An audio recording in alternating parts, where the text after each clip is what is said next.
ಜೈ ಶ್ರೀರಾಮ್. ಅವ್ವ ಮಗಳ ಚಾನಲ್ಗೆ ಸ್ವಾಗತ. ನಾನು ಮಮತಾ. ನಾನಿವತ್ತು ಮೂಲಂಗಿ ಬೇಳೆ ಸಾರನ್ನ ಯಾವ ರೀತಿ ಮಾಡೋದು ಅಂತ ತೋರಿಸ್ಕೊಡ್ತಾ ಇದ್ದೀನಿ. ಬನ್ನಿ ಅದಕ್ಕೆ ಏನೆಲ್ಲ ಸಾಮಗ್ರಿಗಳು ಬೇಕು ಅಂತ ನೋಡ್ಕೊಂಬರೋಣ. ಮೊದಲಿಗೆ ನಾನು ಒಂದು ಮೀಡಿಯಂ 3 ಮೂಲಂಗಿನ ಮೇಲ್ಗಡೆ ನಾರೆಲ್ಲ ತೆಗೆದು ತೊಳೆದು ಚೆನ್ನಾಗಿ ಕಟ್ ಮಾಡಿ ಇಟ್ಕೊಂಡಿದ್ದೀನಿ. ಹಾಗೆ ಒಂದು ಈರುಳ್ಳಿನ ಉದ್ದಕ್ಕೆ ಕಟ್ ಮಾಡಿ ಇಟ್ಕೊಂಡಿದ್ದೀನಿ. ಹಾಗೆ 3 ಟೊಮೊಟೊನ ದಪ್ಪದಾಗಿ 1ರಲ್ಲಿ 4 ಪೀಸ್ ಮಾಡಿ ಇಟ್ಕೊಂಡಿದ್ದೀನಿ. ಹಾಗೆ ಇನ್ನೊಂದು ಮೀಡಿಯಂ ಗಾತ್ರದ ಈರುಳ್ಳಿನ ಚಿಕ್ಕದಾಗಿ ಕಟ್ ಮಾಡಿ ಇಟ್ಕೊಂಡಿದ್ದೀನಿ. ಹಾಗೆ ಸ್ವಲ್ಪ ಕರಿಬೇವಿನ ಸೊಪ್ಪನ್ನು ತೊಗೊಂಡಿದ್ದೀನಿ. ಹಾಗೆ ಸ್ವಲ್ಪ ಕೊತ್ತಂಬರಿ ಸೊಪ್ಪು, ಹಾಗೆ ಒಂದು ಅರ್ಧ ಬೌಲಷ್ಟು ಮಶ್ರೂಮ್ ದಾಲ್ನ ತೊಗೊಂಡಿದ್ದೀನಿ. ಹಾಗೆ 1 ಕಪ್ಪಷ್ಟು ತೊಗರಿಬೇಳೆನ ತೊಗೊಂಡಿದ್ದೀನಿ. ಹಾಗೆ ಸ್ವಲ್ಪ ಒಂದು ಅರ್ಧ ಬಟ್ಲಷ್ಟು ಹಸಿ ಕೊಬ್ಬರಿ ತೊಗೊಂಡಿದ್ದೀನಿ. 1 ಟೇಬಲ್ ಸ್ಪೂನಷ್ಟು ಎಣ್ಣೆ ತೊಗೊಂಡಿದ್ದೀನಿ. ಹಾಗೆ ಒಂದು ಚಿಕ್ಕ ನೆಲ್ಲಿಕಾಯಿ ಗಾತ್ರದಷ್ಟು ಹುಣಸೆಹಣ್ಣನ್ನು ಕಿವುಚಿ ರಸ ತೆಗೆದು ಇಟ್ಕೊಂಡಿದ್ದೀನಿ. ಹಾಗೆ 1 ಟೇಬಲ್ ಸ್ಪೂನಷ್ಟು ಧನಿಯಾ ತೊಗೊಂಡಿದ್ದೀನಿ. 1/4 ಟೀ ಸ್ಪೂನಷ್ಟು ಮೆಂತ್ಯ ಕಾಳನ್ನ ತೊಗೊಂಡಿದ್ದೀನಿ. ಅರಿಶಿನ ತೊಗೊಂಡಿದ್ದೀನಿ. ರುಚಿಗೆ ಉಪ್ಪು, ಸ್ವಲ್ಪ ಬೆಲ್ಲ ನಿಮ್ಮ ಆಪ್ಷನಲ್ಲು. ಖಾರಕ್ಕೆ ನಾನು 1-2 ಗುಂಟೂರು ಮೆಣಸಿನ್ಕಾಯಿ, 8 ಬ್ಯಾಡಗಿ ಮೆಣಸಿನ್ಕಾಯಿನ ತೊಗೊಂಡಿದ್ದೀನಿ. ಹಾಗೆ 1 ಟೀ ಸ್ಪೂನಷ್ಟು ಹುರಿಗಡಲೆ ಅಂದರೆ ಪುಟಾಣಿ ಅಂತ ಕರೀತಾರಲ್ಲ ಅದು ತೊಗೊಂಡಿದ್ದೀನಿ. 2 ಗೆಡ್ಡೆ ಬೆಳ್ಳುಳ್ಳಿ ತೊಗೊಂಡಿದ್ದೀನಿ. ಸಾಸಿವೆ, ಹಾಗೆ 1 ಟೇಬಲ್ ಸ್ಪೂನಷ್ಟು 1 ಟೀ ಸ್ಪೂನ್ ಜೀರಿಗೆ ತೊಗೊಂಡಿದ್ದೀನಿ. 1 ಟೀ ಸ್ಪೂನ್ ಕಡಲೆಬೇಳೆ, 1 ಟೀ ಸ್ಪೂನ್ ಉದ್ದಿನಬೇಳೆ, ಹಾಗೆ ಸ್ವಲ್ಪ ಇಂಗನ್ನು ತೊಗೊಂಡಿದ್ದೀನಿ. ಬನ್ನಿ ಯಾವ ರೀತಿ ಮಾಡೋದಂತ ನೋಡೋಣ.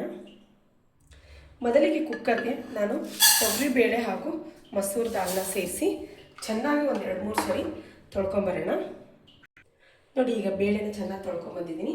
ಇದಕ್ಕೆ ಕಟ್ ಮಾಡಿ ಇಟ್ಕೊಂಡಿರ್ತಕ್ಕಂಥ ಟೊಮೊಟೊ ಹಾಕ್ತಾಯಿದ್ದೀನಿ. ಹಾಗೆ ಸ್ವಲ್ಪ ಅರಿಶಿನ ಸೇರಿಸ್ತಾ ಇದ್ದೀನಿ. ಹಾಗೆ ಬೇಯಲಿಕ್ಕೆ 2.5 ಗ್ಲಾಸಷ್ಟು ನೀರನ್ನ ಸೇರಿಸಿ ಕುಕ್ಕರ್ ಲಿಡ್ನ ಕ್ಲೋಸ್ ಮಾಡಿಬಿಟ್ಟು 2 ವಿಸಿಲ್ನ ಕೂಗಿಸ್ಕೋಬೇಕಾಗುತ್ತೆ. ನೀರನ್ನ ತುಂಬ ಜಾಸ್ತಿ ಸೇರಿಸ್ಬೇಡಿ, ಯಾಕೆಂದರೆ ನೀರು ಆಚೆ ಬಂದುಬಿಡುತ್ತೆ. ಆಮೇಲೆ ಬೇಕಿದ್ರೆ ನೀರನ್ನ ಸೇರಿಸ್ಕೋಬಹುದು. ಈಗ 2 ವಿಸಿಲ್ ಕೂಗಲಿ. ನಮಗೆ 2 ವಿಸಿಲ್ಗೆಲ್ಲ ಬೇಳೆ ಬೆಂದ್ಕೊಂಡ್ಬಿಡುತ್ತೆ. ಹಾಗಾಗಿ 2 ವಿಸಿಲ್ ಮಾತ್ರ ಕೂಗಿಸ್ತಾ ಇದ್ದೀನಿ.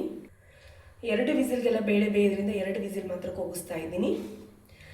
ಬನ್ನಿ ಈ ಕಡೆ ಸೈಡು ಕುಕ್ಕರ್ ವಿಸಿಲ್ ಕೂಗಲಿ.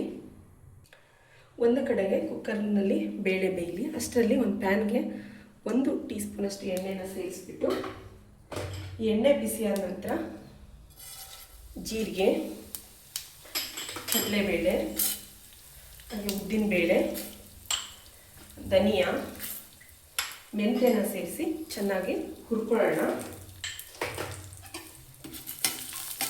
ಇದು ಸ್ವಲ್ಪ ಚೆನ್ನಾಗಿ ಹುರ್ಕೋಬೇಕು. ಇದು ಘಮ ಬರೋವರೆಗೂ ಸ್ವಲ್ಪ ಚೆನ್ನಾಗಿ ಫ್ರೈ ಮಾಡ್ಕೊಳ್ಳೋಣ. ನೋಡಿ, ಈಗ ಇದು ಸ್ವಲ್ಪ ಹುರಿದಿದೆ. ಈ ಟೈಮಲ್ಲಿ ಸ್ವಲ್ಪ ಬೆಳ್ಳುಳ್ಳಿನ ಸೇರಿಸೋಣ. ಇನ್ನು ಸ್ವಲ್ಪ ಒಗ್ಗರಣೆಗೆ ಜಜ್ಜಿಟ್ಕೊಳ್ಳೋಣ.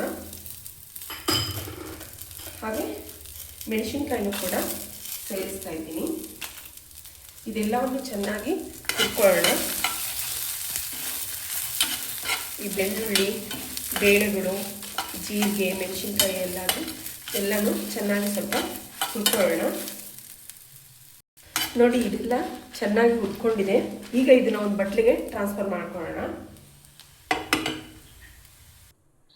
ಈಗ ಇದೇ ಪ್ಯಾನ್ಗೆ ಮತ್ತೆ ಸ್ವಲ್ಪ ಎಣ್ಣೆನ ಸೇರಿಸಿ ಈರುಳ್ಳಿನ ಫ್ರೈ ಮಾಡ್ಕೊಳ್ಳೋಣ.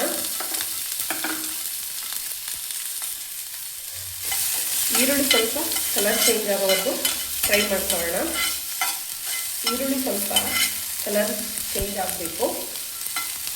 ಹಾಗಿದ್ರೆ ಸಾಂಬಾರು ತುಂಬ ಟೇಸ್ಟಿಯಾಗಿ ಬರುತ್ತೆ.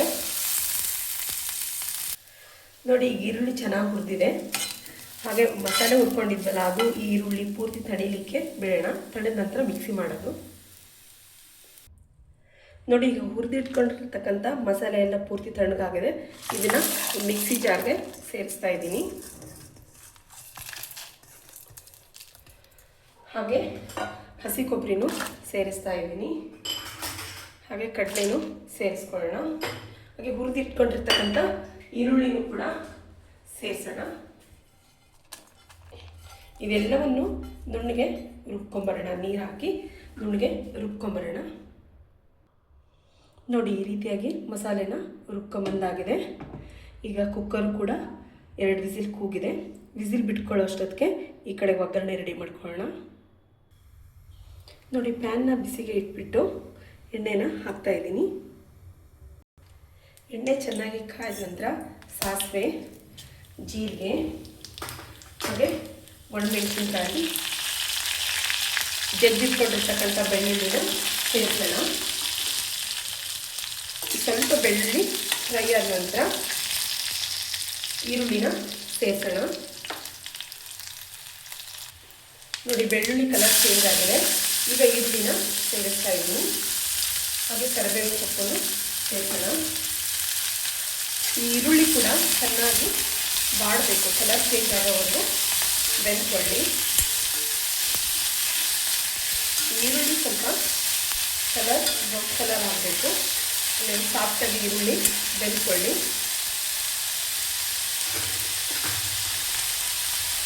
ಈರುಳ್ಳಿ ಬೇಗ ಬೇಯಿಸಿದ್ರೆ ಉಪ್ಪನ್ನ ಸೇರಿಸ್ತಾ ಇದ್ದೀನಿ. ಸಾಂಬಾರಿಗೆ ಎಷ್ಟು ಬೇಕಾಗುತ್ತೋ ಅಷ್ಟು ಉಪ್ಪನ್ನ ಸೇರಿಸ್ತಾ ಇದ್ದೀನಿ.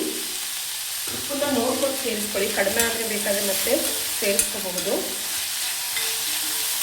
ನೋಡಿ ಈರುಳ್ಳಿ ಸಾಫ್ಟಾಗಿ ಬೇಯಲಿ ಆಗಿದೆ. ಈ ಟೈಮಲ್ಲಿ ಇದಕ್ಕೆ ಮೂಲಂಗಿನ ಸೇರಿಸ್ತಾ ಇದ್ದೀನಿ. ಈ ಮೂಲಂಗಿ ಕೂಡ ಎಣ್ಣೆಗೆ ಈ ಒಗ್ಗರಣೆ ಜೊತೆಗೆ ಒಂದು 2-3 ನಿಮಿಷಗಳ ಕಾಲ ಚೆನ್ನಾಗಿ ಬೆಂದ್ಕೊಳ್ಳಿ. ನೋಡಿ ಈಗ ಒಂದು 2-3 ನಿಮಿಷಗಳ ಕಾಲ ಇದು ಬೆಂದಾಗಿದೆ. ಉರಿನ ಲೋ ಫ್ಲೇಮಲ್ಲೇ ಇಟ್ಟಿದ್ದೀನಿ. ಈ ಟೈಮಲ್ಲಿ ಇದಕ್ಕೆ ಮಸಾಲೆನ ಸೇರಿಸೋಣ.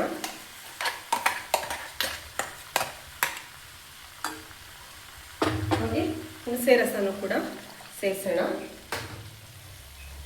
ಈಗ ಚೆನ್ನಾಗಿ ಮಿಕ್ಸ್ ಮಾಡೋಣ. ಹಾಗೆ ಮಿಕ್ಸಿ ಜಾರ್ಗೆ ನಾನು ಸ್ವಲ್ಪ ನೀರನ್ನ ಸೇರಿಸಿ ಹಾಕ್ತಾ ಇದ್ದೀನಿ. ಈಗ ಇದನ್ನ ಚೆನ್ನಾಗಿ ಮಿಕ್ಸ್ ಮಾಡಿ ಕಡಿಮೆ ಅಂದರೂ ಒಂದು 4-5 ನಿಮಿಷಗಳ ಕಾಲ ಈ ಮಸಾಲೆಯಲ್ಲಿ ಈ ಮೂಲಂಗಿ ಚೆನ್ನಾಗಿ ಬೆಂದ್ಕೊಳ್ಳಿ. ಲೋ ಫ್ಲೇಮಲ್ಲೇ ಒಂದು 4-5 ನಿಮಿಷಗಳ ಕಾಲ ಚೆನ್ನಾಗಿ ಮೂಲಂಗಿ ಬೆಂದ್ಕೊಳ್ಳಿ. ಲಿಡ್ನ ಕ್ಲೋಸ್ ಮಾಡಿ ಬೇಯಲಿಕ್ಕೆ ಬಿಡೋಣ. ಮಧ್ಯ ಒಂದು 2 ಸರಿ ಅದನ್ನು ಮಿಕ್ಸ್ ಮಾಡಬೇಕಾಗುತ್ತೆ.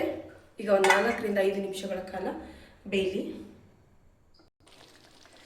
ನೋಡಿ ಈಗ ಇದು 4-5 ನಿಮಿಷಗಳ ಕಾಲ ಮೂಲಂಗಿ ಮಸಾಲೆ ಜೊತೆಗೆ ಬೆಂದ್ಕೊಂಡಿದೆ. ಈಗ ಇದನ್ನು ಗ್ಯಾಸ್ ಆಫ್ ಮಾಡಿಬಿಟ್ಟು ಸೈಡ್ಗೆ ಎತ್ತಿಡೋಣ.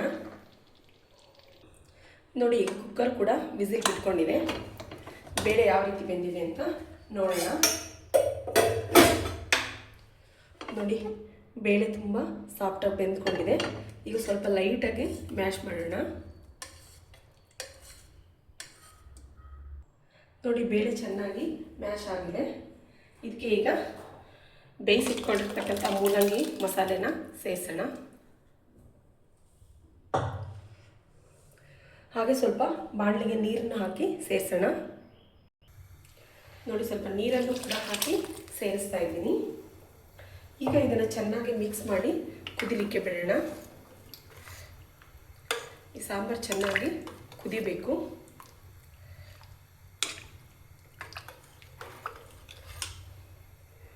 ಹಾಗೆ ಇದಕ್ಕೀಗ ಬೆಲ್ಲನ ಸೇರಿಸ್ತಾ ಇದ್ದೀನಿ.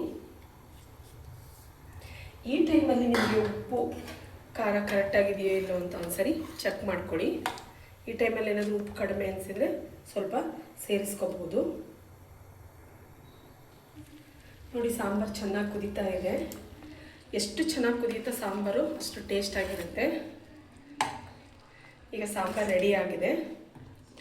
ನಾನು ಇಂಗನ್ನ ಒಗ್ಗರಣೆಗೆ ಹಾಕಬೇಕಾದ್ರೆ ಹಾಕಿದ್ದೀನಿ, ಬಟ್ ಅದು ಕ್ಲಿಪ್ಪಿಂಗು ಮಿಸ್ ಆಗಿದೆ. ಹಾಗಾಗಿ ಇಂಗನ್ನ ಒಗ್ಗರಣೆಗೆ ಹಾಕಬೇಕಾದ್ರೆ ಸೇರಿಸ್ಕೊಳ್ಳಿ. ನೋಡಿ ಈಗ ಕೊನೆಯದಾಗಿ ಗ್ಯಾಸ್ನ ಆಫ್ ಮಾಡಿಬಿಟ್ಟು ಕೊತ್ತಂಬರಿ ಸೊಪ್ಪನ್ನ ಸೇರಿಸ್ತಾ ಇದ್ದೀನಿ. ಕೊತ್ತಂಬರಿ ಸೊಪ್ಪನ್ನ ಸೇರಿಸಿ ಚೆನ್ನಾಗಿ ಒಂದ್ಸತಿ ಮಿಕ್ಸ್ ಮಾಡೋಣ. ನೋಡಿ ಮೂಲಂಗಿ ಬೇಳೆ ಸಾಂಬಾರು ರೆಡಿಯಾಗಿದೆ. ಬನ್ನಿ ಟೇಸ್ಟ್ ಯಾವ ರೀತಿ ಇದೆ ಅಂತ ನೋಡೋಣ. ನೋಡಿ ಮೂಲಂಗಿ ಬೇಳೆ ಸಾಂಬಾರು ಅನ್ನ ಎಷ್ಟು ಚೆನ್ನಾಗಾಗಿದೆ ಸಾಂಬಾರು.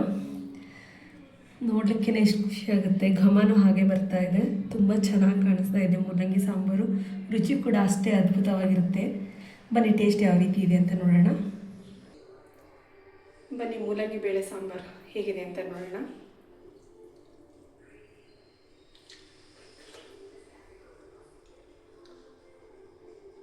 ರುಚಿ ಮಾತ್ರ ಅದ್ಭುತವಾಗಿದೆ. ನೀವು ಕೂಡ ಮನೆಯಲ್ಲಿ ಈ ರೆಸಿಪಿನ ಟ್ರೈ ಮಾಡಿ. ಹಾಗೆ ನೀವೆಲ್ಲ ಮೂಲಂಗಿ ಬೇಳೆ ಸಾರ ಹೇಗೆ ಮಾಡ್ತೀರಾ ಅಂತ, ಸಾಂಬಾರನ್ನ ಹೇಗೆ ಮಾಡ್ತೀರಾ ಅಂತ ಕಮೆಂಟ್ ಮೂಲಕ ತಿಳಿಸಿ. ಯಾರೆಲ್ಲ ನಮ್ಮ ಚಾನಲ್ನ ಹೊಸದಾಗಿ ನೋಡ್ತಾ ಇದ್ದೀರಾ, please like, share, comment, subscribe ಮಾಡಿ. Thank you for the watching. Next ವಿಡಿಯೋದಲ್ಲಿ ಹೊಸ ರೆಸಿಪಿಯೊಂದಿಗೆ ಮತ್ತೆ ಸಿಗ್ತೀನಿ. ಥ್ಯಾಂಕ್ ಯು ಫಾರ್ ನಿಮ್ಮ ಮಮತಾ. Thank you.